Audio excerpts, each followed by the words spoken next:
Killing of a human being, मानवाच्या अस्तित्वाची हत्या. होमिसाइड, होमिसाइड, मानवहत्या, याला आपण म्हणतो homicide. Killing of a king, एखाद्या राजाची हत्या, याला आपण म्हणणार रेजिसाइड, रेजिसाइड, यालाच मराठीमध्ये राजवैद्य पण म्हणतो.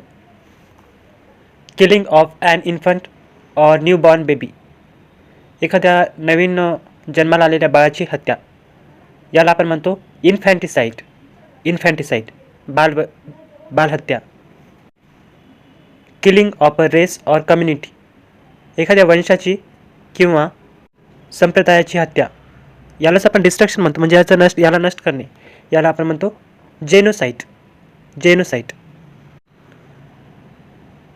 Killing by putting pressure on a throat, म्हणजे गळा दाबून जेव्हा आपण मारतो तेव्हा त्याला म्हणतो स्ट्रँगल, स्ट्रँगल किंवा स्ट्रँगुलेट.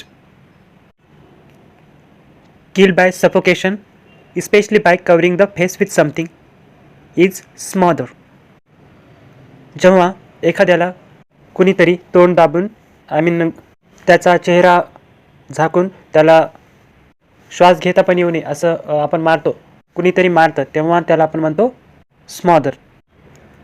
Killing of an animal for offering it to the deity, म्हणजे एखाद्या प्राण्याला मारतो देवी किंवा देवताला देवतासाठी जेव्हा आपण एखाद्या ॲनिमलला मारतो तेव्हा त्याला आपण म्हणतो सॅक्रिफाईस, सॅक्रिफाईस, बलिदान.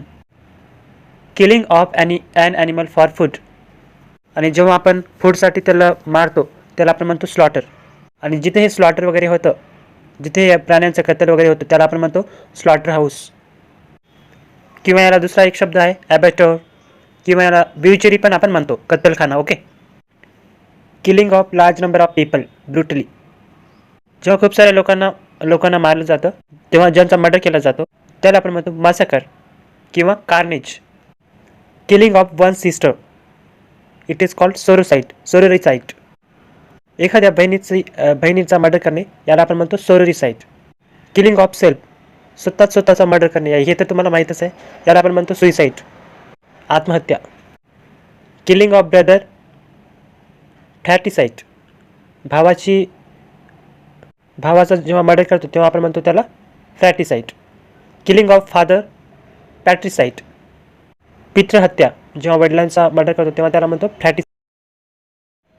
किलिंग ऑफ फादर, जेव्हा वडिलांचा मर्डर करतो तेव्हा त्याला आपण म्हणतो पॅट्रिसाइड.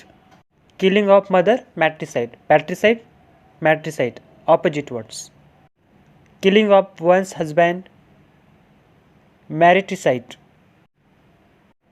And killing of one's wife ऑक्सिरोसाइड.